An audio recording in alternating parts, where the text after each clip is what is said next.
Welcome back to Season 2 of Conversations with Colie podcast. I'm your host, Nicole Miller, the author of the book series A through Z Guide to Raising a Good Human, a book series that I wrote to start the communication process between parents and children, starting from birth and why conversation is important. This year, I want to invite you to join me and my guests as we talk about all the subjects and topics that we hear about in everyday life, like human trafficking, grief, relationships, near-death experiences, and all the insights that we can learn from these subjects and topics, and how to look at things from both sides of the spectrum without using bias.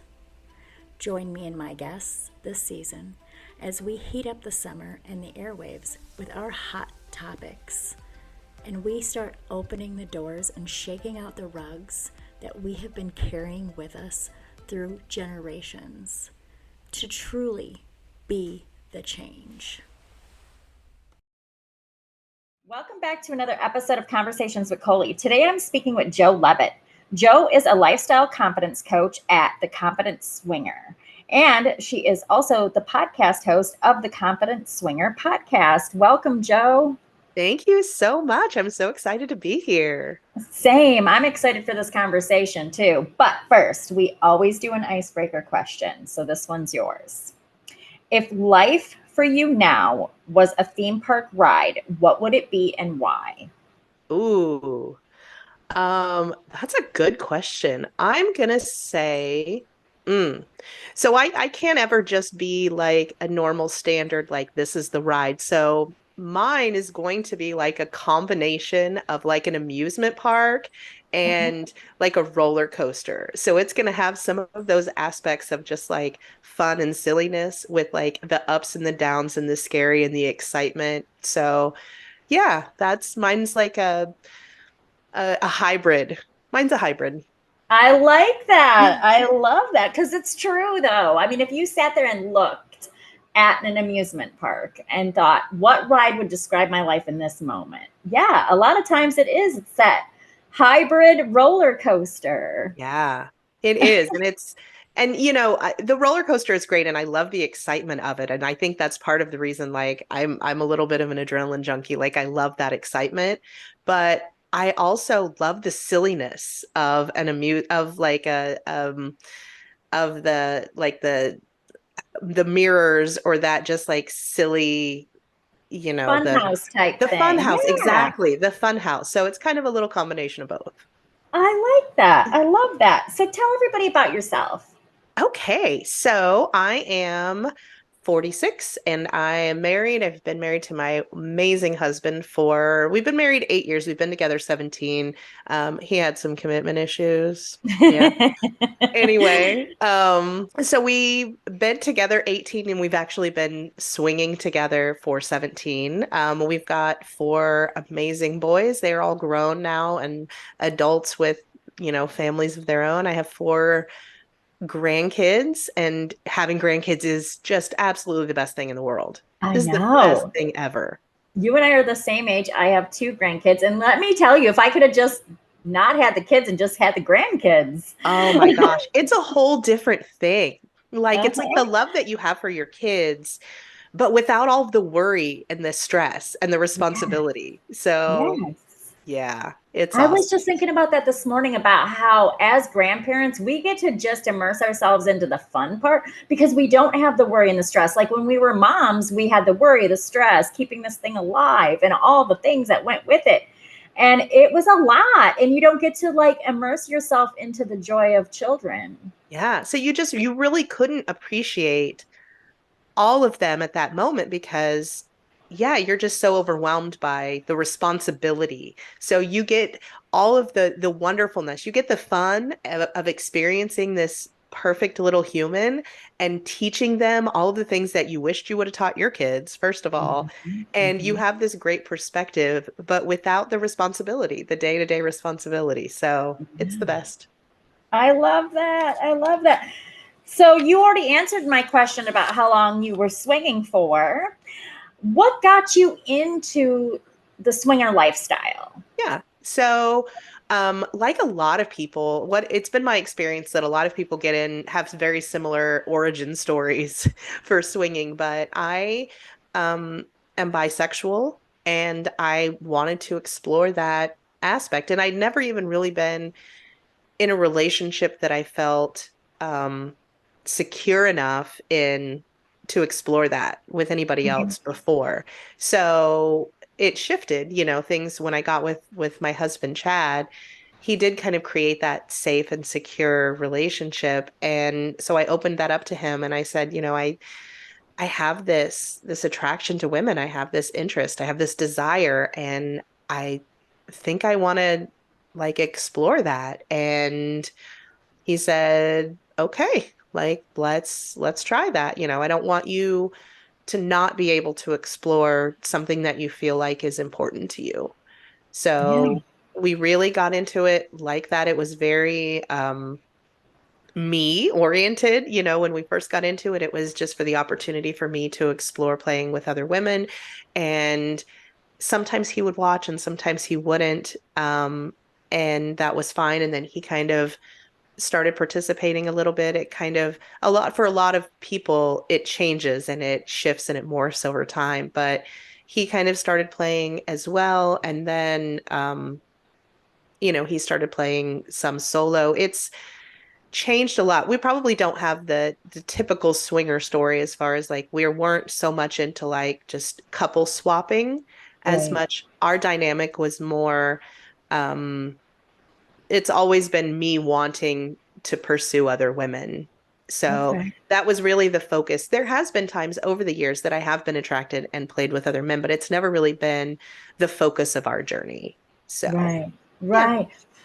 For people who live under a rock, because I skipped this part, can you explain what swinging is? Because some people maybe they don't know. For sure, absolutely. So, swinging is basically opening your relationship to other partners sexually. And that really, in my opinion, everybody kind of has their own opinion of what a swinger is. Right. In my opinion, a swinger is anybody that's opening up their relationship to something else sexually. And it's kind of under the big umbrella of the term that we call the lifestyle. And the lifestyle includes swinging, it includes polyamory, it includes exhibitionism and voyeurism and BDSM, and all of those things fall under that big umbrella. So swinging is really opening up to have different sexual experiences with people other than just your primary partner. Mm-hmm. Mm-hmm. So that could be swapping. A lot of people, swap, and that could be, and there's a lot of different dynamics that go in with that. So, um, some people like to be in the same room and play together because they like the energy of being able to see their partner with somebody else and their partner seeing them with somebody else. And because it's a great way for them to connect as well. And some people that doesn't work for them. They don't want to see their other partner because it's distracting or it just pulls them out of the moment. So some people prefer separate play. So it's really it envelops a lot. Mm-hmm. Mm-hmm. So, in the early years, was there any points that jealousy might have formed? Did your husband ever, or did you ever see your husband or him see you with someone and go, I'm insecure now? You know what I mean? Absolutely. And here's the thing that most people don't think about with the swinger lifestyle or with an open relationship type thing is jealousy is a natural human emotion. It's going to happen. And so there's a lot of people that say, well, if you feel jealous, then this lifestyle isn't for you. And I'm going to say that's utter crap because you're all human and Mhm. humans have human emotions and jealousy is one of those things. So I like to not think of jealousy as a negative emotion as it's sort of like it's a warning sign. It's like that check engine light in your car that just says, hey, you need to look at this. Like there's something that's coming up for you. We need to address that. And when we first got started, there was jealousy with me with the first time that he was with another woman. That was hard for me. And the first time that he went and played solo with somebody else, that was challenging for me. And then when our dynamic has kind of shifted a little bit recently, and I'm more attracted to men and wanting to play with men more. And when that happened, it brought up a lot of jealousies for him as well, because Mm. it did shift things and it did change things. But I don't think that jealousy is a bad thing. You can see it as an opportunity to learn more about yourself and learn more about your relationship and grow together as a couple. If you're willing to explore that and find out what caused that jealousy and then work through it. Mm-hmm. Mm-hmm. Absolutely. So some people who may have like a negative mindset towards swinging might say, well, if you're doing that, you just don't love each other enough. What do you say to people who say that? Because I'm sure that's been said. Absolutely. That's the thing, is like the stigma, the negative assumption, the perceptions that people have, Right. first of all, is that it's just a big orgy, which that's Right. not the case. Right. That the people that are into it only want to have sex with other people. They're only into it because I'm trying to be respectful. I don't know where your cussing level is. Oh, we cuss, honey. Okay, good. All the cussing. Okay, good. The assumption is that everybody's in it that they just want to fuck everybody else and they don't care about anything else. And that could not be farther from the truth. There are people that do enjoy the orgy aspect of it. And there are some people that just want to hook up with other people and they don't want to know their names, and that's fine. But the assumption that I must not love my partner because I'm attracted to somebody else and I want to play with somebody else is the mindset that you've grown up with, right? You've grown up, we've been societized, that's not the right word, but we've been Conditioned. programmed, conditioned, Yeah. thank you. We've Mhm. been conditioned to believe that you're supposed to meet somebody and fall in love with them, and you're supposed to only want to be with them. They're supposed to meet all of your needs. You're supposed to meet all of theirs. You live happily ever after, the end. And the truth is, life is not a fairy tale. Right. And it is unrealistic to expect that one person is going to meet all of your needs. So for some people, really, it's like your choice in that case is you can either accept the fact that you're not going to have your needs met, or you can choose to say, um, there are some other things that I want, and I want you as well. Mhm. And it requires a huge amount of trust and a huge amount of confidence, a huge amount of security in who Mhm. you are and in your relationship for you to allow your partner to explore those other things sexually and know that they still love you and they're still coming back, they're still committed to you. So, honestly, what I've found is that the relationships that swingers have, relationships in the swinger society, are incredibly strong bonds, because they have top-notch communication. They are willing to have those super difficult conversations that say, yes, I am attracted to this person, I want to go have sex with that person. That's hard. That's a hard Yeah. conversation to have. Oh, yeah.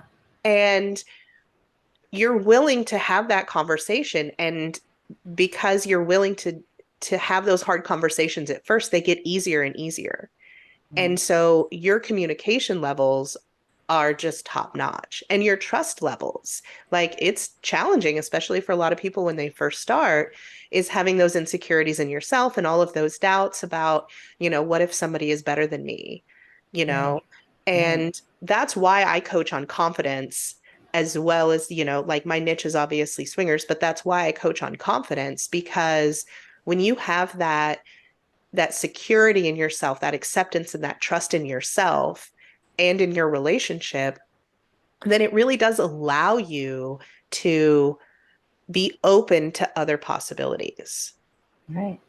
Right. And being able to have the conversation, but being able to accept that conversation. So you have to also be able to sit on the other side of that conversation and accept that your partner is saying, hey, I have these real legitimate feelings and I'm thinking of acting on it.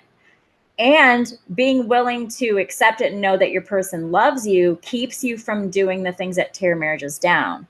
What are Oh, you doing? Where have you been? Checking, absolutely. distrust, because now everything's wide open.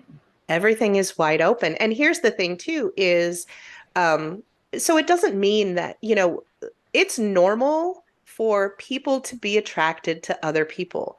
Right. Like that's normal. So for you to say, well, if you are attracted to somebody else, that means that you don't love your person is idiotic. You are Right. you are building up this unrealistic, unattainable expectation, and then you're telling people that if you want somebody else, that must mean that you don't love your partner. And so that makes people feel broken inside when they do, because Mm-hmm. it's normal for people to be attracted to other people. It's Mm-hmm. normal. And so Mm-hmm. you're telling people that the things that are very normal are not normal, and Mm-hmm. that makes them feel broken. Mm-hmm.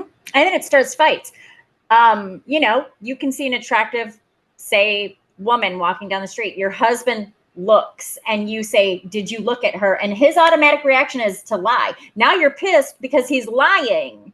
And that's where the fights start. Why can't you just say, "Yes, I was looking at her, man. She had a nice ass. Yes, she did." Absolutely. And agree. Agree, exactly. And people don't realize how much of that comes from their own insecurities. And so they need to be willing to look at their own insecurities and build themselves up in order to build up the trust in the relationship. Mm-hmm. So Absolutely. and here's the other thing too, is swinging is not an all or nothing thing. So if it's Right. something that you are interested in, I don't encourage anybody to do anything that they don't want to do. I would never try to talk anybody into it. Swinging is definitely not for everybody. Right. But if it's something that you're interested in, there are so many ways that you can kind of baby step your way into it and see how you feel about it every step of the way and communicate with your partner every step of the way. I will tell you that relationships tend to be, they have this, it's really high at the beginning. The sex appeal is really high, the attraction, the excitement, all of that stuff really, really high at the beginning of a relationship. Oh yeah. And then it sort of settles, and then it settles again, and it settles into something that's much more comfortable. And Mm-hmm. so what often happens is a loving, secure relationship has just lost its spark. Mm-hmm. Mm-hmm. And opening up the possibility of bringing other people in to your relationship in a way that is totally open, totally honest, totally respectful. You've communicated all of your wants, your boundaries are set in place, is an incredible way for you to reignite that spark in your Mm-hmm. relationship. And it brings so much more intimacy to your relationship if you're willing to open your mind and think about the possibilities. Mm-hmm. Mm-hmm. Wow, that makes a lot of sense. It makes a lot of sense because I have a lot of conversation with people about openness and honesty. My first marriage, my husband was allowed to look. He had the magazines. He was allowed to explore porn. I would explore it with him. Whatever it was that kept us going, because we were together a long time. And when you're together a long time, like you said, comfortability, it gets boring. You got to do something to liven it up. Go be naughty somewhere. You don't necessarily have to open your marriage if that's not something you're comfortable with, but go explore the things that are exciting and naughty. That's so true. And that's why I say, if it's something that you're interested in, talk to your partner about it. And the things that are very, very exciting to somebody brand new to swing is going to be something that's different than somebody that's been swinging for 18 years. So for you at the very beginning, or for anybody that's listening, at the very beginning of that, you can do something as simple as, like you said, like watching porn that has that aspect of Mm-hmm. swinging and talking about it in the bedroom and talking about your fantasies. And then, Mm-hmm. you could go to, let's watch a documentary and let's try some of these new things. And then you can say, hey, let's go to a sex club or a party not with any expectation of doing anything with anybody. We just want to go and feel the vibe. We want to be around open-minded people and in this sexually charged atmosphere. And that can be a huge turn on just in itself. And so, Mhm. talk about that every step of the way and build up that excitement that you have. And then, when that kind of seems a little bit more normal, then you're like, okay, well, let's push it. And maybe I want to see you kiss somebody else and see how I feel about that. Or, touch somebody else in some other way that we've agreed upon. And so you can baby step your way into it, and you can find that new level of excitement as you go. And some people just go and they only want to watch other people, and that's totally fine. And then Mhm. some people want to go and they want other people to watch them, and that is a Mhm. turn on for them, and that brings their spark back. And as you go, your comfort level is going to change and your boundaries are going to change, and you're going to most likely want to try new things. And that again just up levels your communication and your trust and your intimacy, and it strengthens your relationship. What's the biggest misconception there is about swinging Oh, that for you? sure. For sure that it's just a big fuck fest. That Mhm. everybody that is a swinger just wants to have sex with everybody else. Mhm. And Yeah, you hear that a lot. that is so not the case. There are some people that want to go, it's their dynamic. They want to go to a club and they want to find somebody to have sex with. They want to have an on-premise play experience, and then they want to leave. And that's totally fine. Like, that's what works for them. But a lot of people want to meet somebody and they want to build a friendship and they want to build that attraction. They want more than just the sex. They want the friendships and the community as well. Does this have negative impacts on relationships? Like, we're talking about a lot of the positives, but can it have negative impacts even if you're open to it? Oh, of course, it absolutely can. Like, you have to be willing to be very open and very honest and very vulnerable, and you have to be willing to accept that there may be negative type emotions that are going to come up, like jealousy.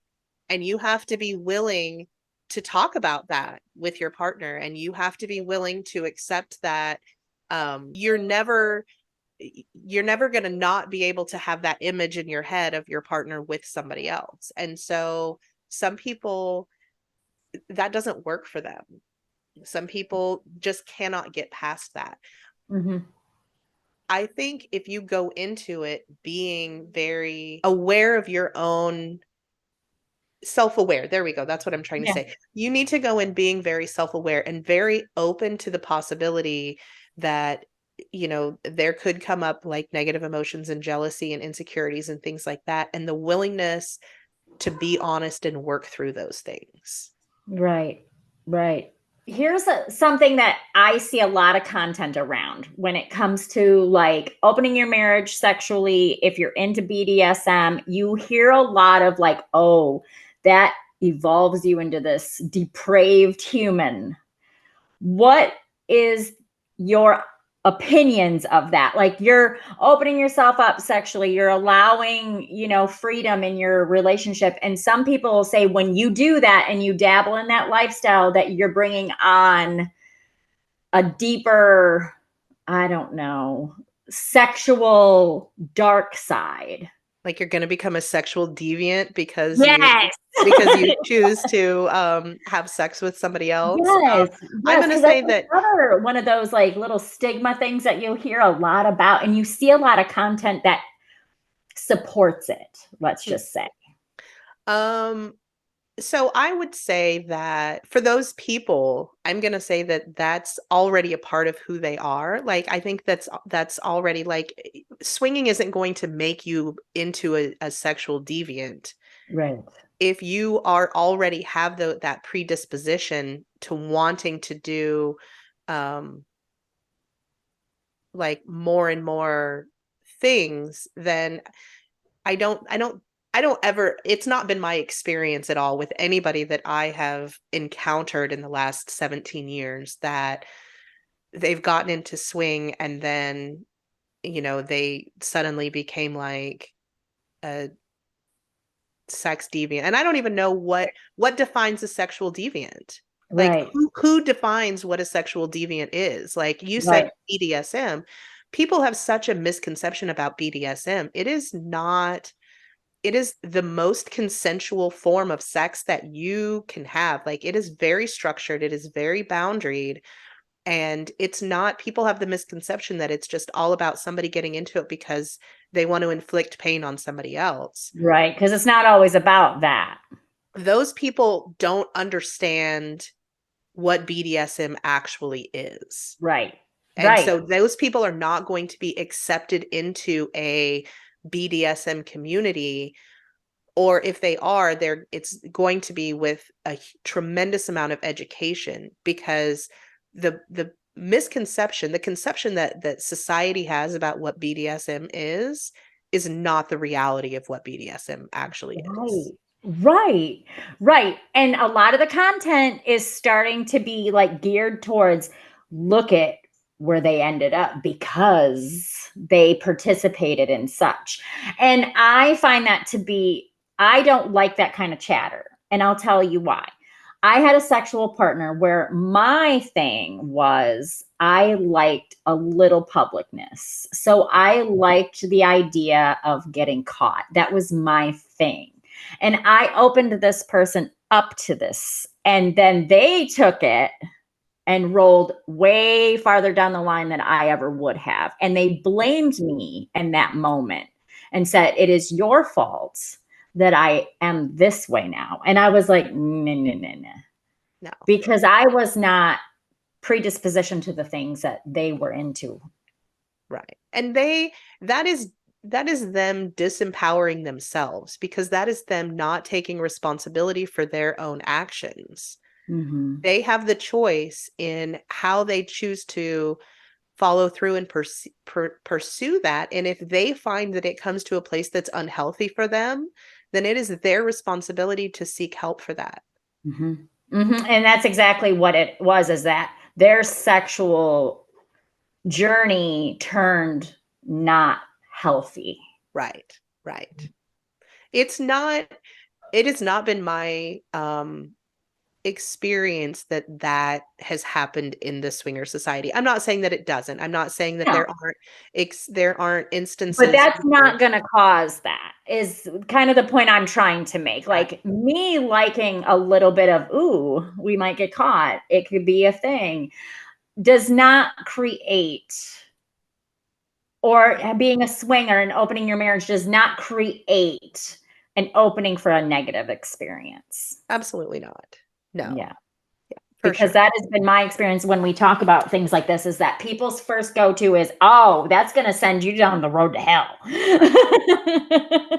And it's really, for me, it's you having the opportunity to get more in tune with who you are and what you really want. Because in all reality, we are sexual creatures, we're sexual beings, and sexuality is a big part of our lives. And Mhm. so you being willing to explore what you really like and what you really want and what turns you on, and finding out that maybe like what turns you on is playing with other people. And so exploring that aspect of your life and who you are and what you want is very empowering.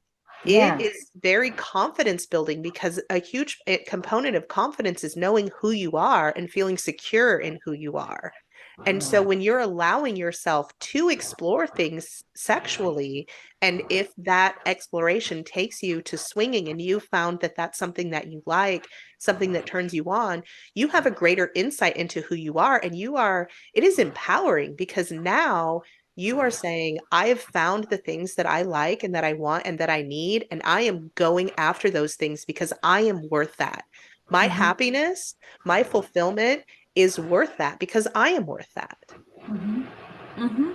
Yeah, and you can sit and listen and have those hard conversations, and there's nothing in between your relationship that says you have to lie about anything. Absolutely. It is so much. That's why I say that swingers have really strong relationships because you have to have really strong communication if you're going to be happy in this lifestyle.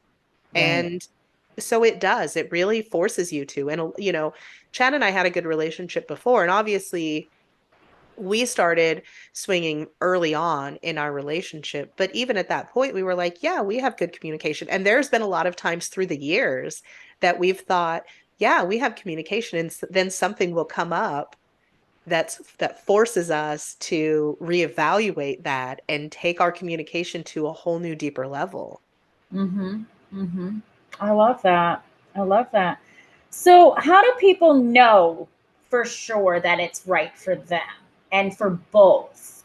Because maybe you might have a submissive partner that might be going along for the ride. How do you know that they really are all in and it's healthy and it's right for them?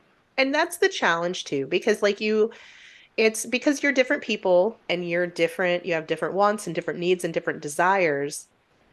It is important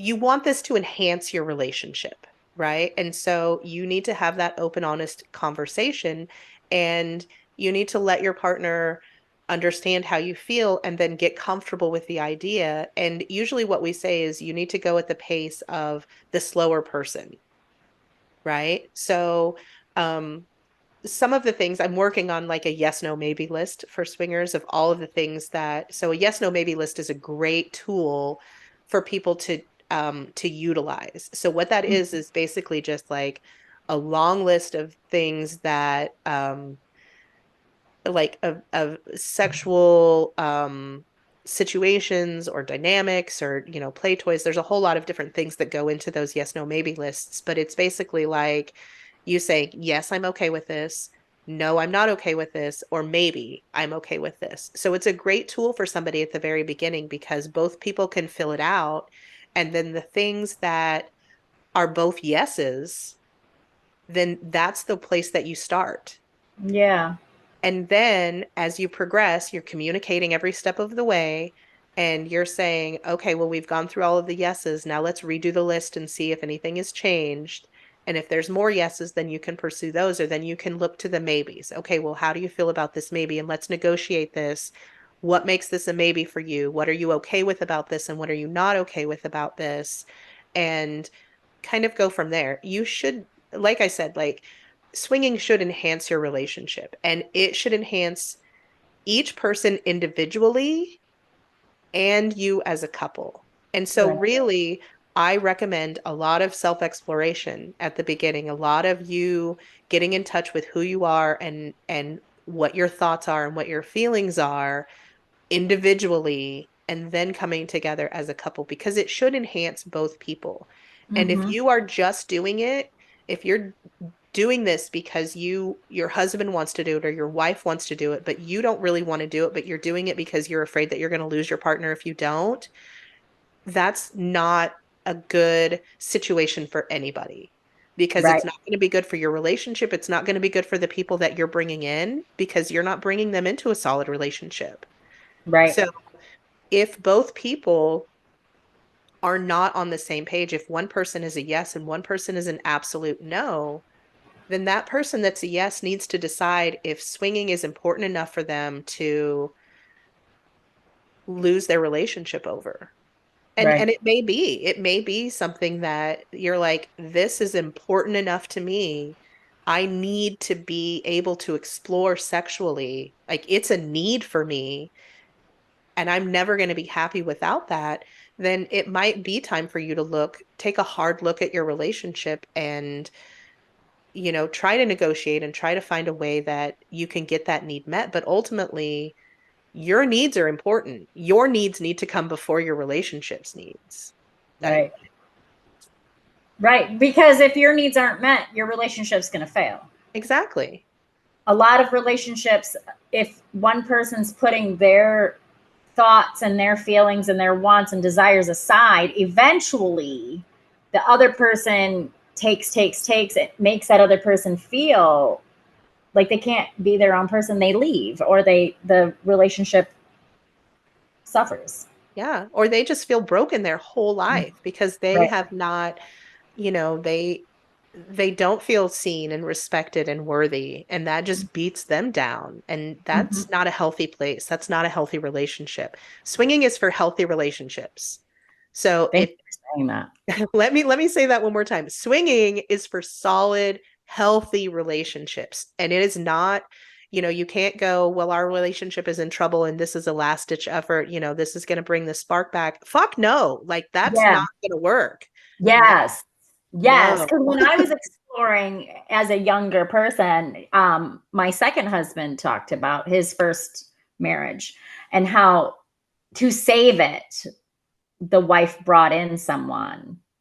And he's like, I participated, but I'll tell you, it did not do us any favors. Absolutely not. That is swinging is never going to save a relationship. That's like having a baby to save a relationship. That doesn't work. You're bringing in huge amounts of additional stress to a Mm-hmm. to a already stressful situation. It's not Mm-hmm. going to work. Like your relationship has to be solid and healthy for you to have a healthy swinging dynamic. Absolutely. And that's how you build that empowerment because you're both in a healthy space.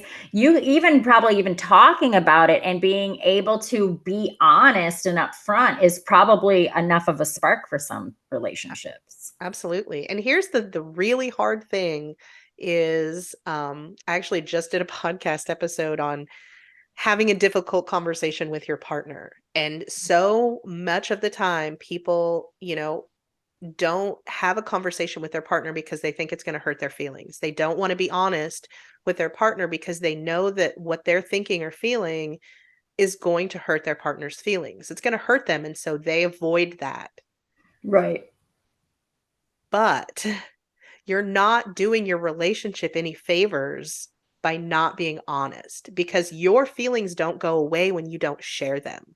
So you think that you're protecting your partner by not saying something that might hurt them when you're not giving them control of their own emotions. Like they're allowed to feel anything that they need to or want to feel. So Mhm. basically if you say I'm avoiding this conversation because I don't want to hurt my partner, you're going in with the mindset that my partner can't handle that, Right. which Right. is disempowering and it's bullshit. And also you're saying that, well, what I'm thinking and feeling isn't important. It's not important enough to hurt my partner over. And that's disempowering to you. And so instead, if you're somebody that's on the outside and this is something that you've been thinking about and you're like, I want to explore things. I don't feel sexually satisfied in our relationship as it is. And I feel like if I have that conversation with my partner, it's going to hurt them. I'm going to tell you, yes, it's probably going to hurt their feelings, but that's okay. You're hurting them for a greater good. Mm-hmm. You're Mm-hmm. hurting them in the moment to make your relationship better overall. Mm-hmm. So, is it worth that? Is your relationship's overall happiness worth momentary pain? Mm-hmm. Mm-hmm. Yeah, that's a good point.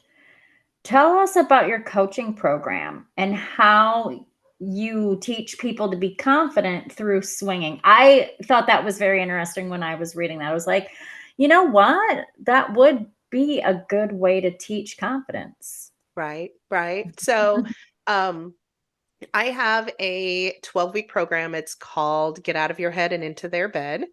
Ah, And isn't that a fun little that's cute. catch? I like that. Um, that program is really geared towards people that have a hard time connecting with other people. Like they have a hard time approaching other people. They struggle with their own insecurities. They struggle with the fear of rejection.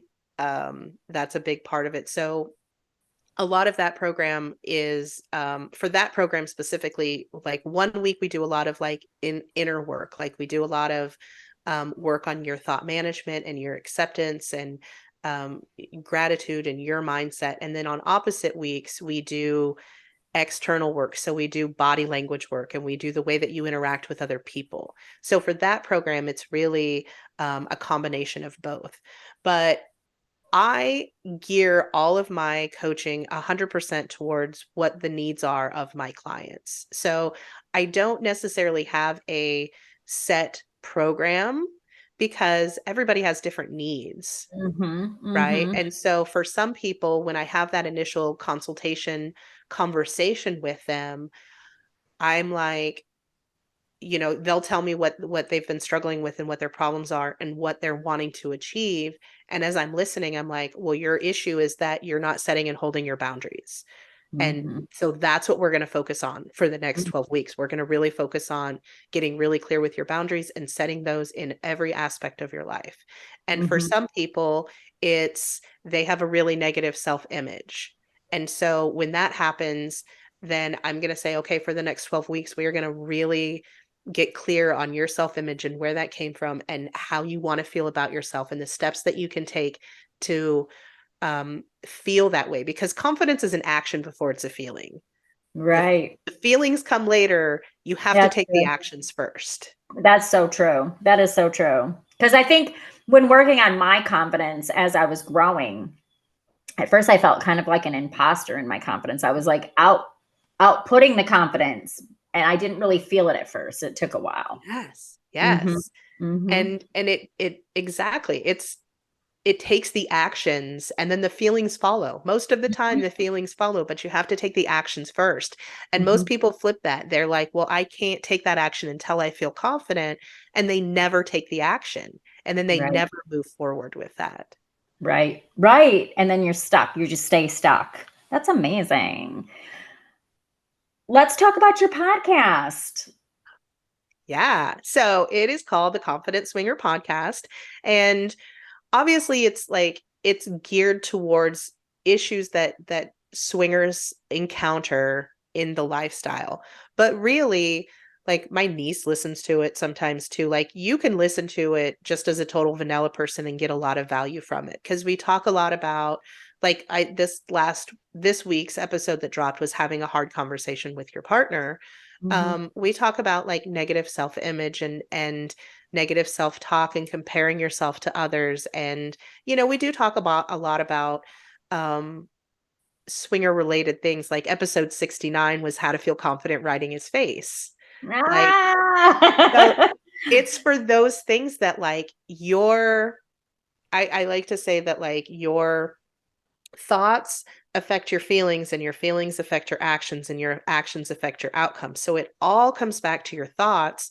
And so many of our thoughts are subconscious. So many of them run under the current of our awareness. So really what I want is to help people become self-aware and be very mindful and notice what's going on in their bodies, in their minds, know what's going on, and then take intentional steps to build themselves up. I love this. This is not just something for swingers. This is for anybody trying to work on themselves. Absolutely. I like that. It is my niche, my niche, my audience is typically swingers, because that's the world that I know. That's what I love. It's the people that I enjoy because they're so open-minded and accepting, and it's just this amazing freeing community that I love. But really, I am just very driven to help people. I'm very driven to help people embrace their badassery, because everybody is amazing. Everybody has unique gifts and strengths and just all this fucking awesomeness inside themselves that most of the time they just can't see. Yeah. Oh, well, and we're so busy trying to fit into whatever box the society is trying to tell us we need to, that we are going like this with ourselves and going, oh, I'm such a bad person because, I might think this way, or I gravitate towards this lifestyle over that lifestyle. And in reality, we are all here having a human experience to be who the hell we want to be. Absolutely. Absolutely. I had a client that I worked with for several months, and he is not a swinger, but he really struggled with his fantasies. Like he had the belief that he had, and really for everybody listening, the beliefs that you have are really just thoughts that you've told yourself over and over and over again. The reason that you have those beliefs is because you've told yourself over and over again. And so the Mhm. story that he told over and over again was that because he had this foot fetish, there was something wrong with him. Like he was a freak, he was broken, there was something wrong with it. It was not okay. Like that was the belief that he had. And so through our relationship, I helped him see that that's totally fine. Like that is, it is okay for you to have fantasies about whatever you want. It's okay for you to be turned on by whatever you want. That doesn't mean there's anything wrong with you at Just because all. it's And not for everyone doesn't mean it's not for someone. absolutely. And it doesn't make you a freak. It doesn't make you broken. And once that realization hit him, it changed his whole life. Like it changed his relationship with his children. It changed his relationship with his wife because he was able to accept himself in a whole new way. He wasn't carrying shame. Yes. Yeah, I love this. I love this conversation. A lot more than I really anticipated. I mean, I wanted to have this conversation, but I didn't realize how much it was going to really it really pops into your mind like how much we really focus on those small things that make no difference. Just be who you are. Stop trying to tell people how to be and just let people be. Period. Yes. Absolutely. So if you're attracted to other people, if you want to explore this, that doesn't mean that you don't love your partner. It doesn't mean that you're not attracted to your partner. It doesn't mean that there's something wrong with your relationship. So Right. that's the story that you've been telling yourself, and that's the story that society has been telling you. But you can take control of that and you can say, it is okay. I want to explore exactly who I am, and that's okay. Anything that I want or think or feel is totally okay. Mm-hmm. And if I want to explore something sexually with somebody else outside my relationship and my partner and he's okay with it or she's okay with it and we're on the same page, that's okay. That's not wrong. That doesn't mean you're going to hell. That doesn't mean that Right. that doesn't mean you're damned or that you're a deviant. Yeah, exactly. Exactly. Thank you so much for this conversation, Joe. I loved it. Do you have any final thoughts you want to share? Just be who you are. Like you're amazing just as you are. And the more that you learn about yourself, the better. So Mhm. continue to explore, like ask, be curious. That's what I'm going to leave everybody with is I want you to go forth into the world with a sense of curiosity, a curiosity about who you are and about what you like and what lights you up and what you don't like. Because sometimes you learn as much about the things that you find you don't like as you learn about the things that you do like. So just go forth with this spirit of curiosity. Yes. And where can people find your podcast? And let's say the name of it again, too, just in case people don't remember it. The Confident Swinger podcast, and you can find it pretty much everywhere. It's like Apple Podcast, Amazon, all of those places, or you can go check out my website. The podcast is also on there. So that's theconfidentswinger.com. You can email me if you have any questions about anything, joe at theconfidentswinger.com. So if you go The Confident Swinger, you're probably going to find me. So I love that. And I think it's not just for people who are in a swinger situation. I think if you're in a situation where you feel maybe your marriage is stagnant or your life, you just feel shame around something you feel, reach out to Joe and talk it over because I love this. You really brought into words something I knew was out there, and it was the fact of being free to choose what you like and it not being shameful and gross and all the icky words. You know what I mean? Like, absolutely. I remember people being like, when I would be like, dude, I like public sex. Like, I Yeah. do. I don't want to have it where everyone can see, but I like being concealed somewhere that no one knows and it's happening. And people would be like, you're a freak. Oh my God. Why though? Right. Who Why? needs that judgment? Who Yeah. needs that fucking judgment? Yes. And if I want to look at an attractive human and I'm in a committed relationship, why is that a bad thing? And why is it bad for them? So you've highlighted so much about accepting the truth from your partner, speaking the truth to your partner, just so many things in this episode. I appreciate this conversation so much. Oh, thank you. I've enjoyed it. It's obviously something that I love. I'm passionate about. Breaking that negative stigma that people, those preconceived notions that people have is is really like what's so important to me. Is Yeah. like I want this, I don't want anybody to feel judged. And that's like accepting who you are means accepting that other people are going to be different than you, and that's okay. Yes. I want to be in a world of different instead of a world of the same. How boring would that be? Ugh. Boring. It's so boring. Joe, thank you so much for your time. And it's been a pleasure. Thank you. It's been fun. I appreciate. Thanks for having me on. Yeah. Thank you for spending time listening to our conversation. If you enjoyed this and other episodes, please subscribe, like, and share so we can reach more listeners with our powerful messages. And stay tuned to hear about our affiliates and recommendations. They change from episode to episode.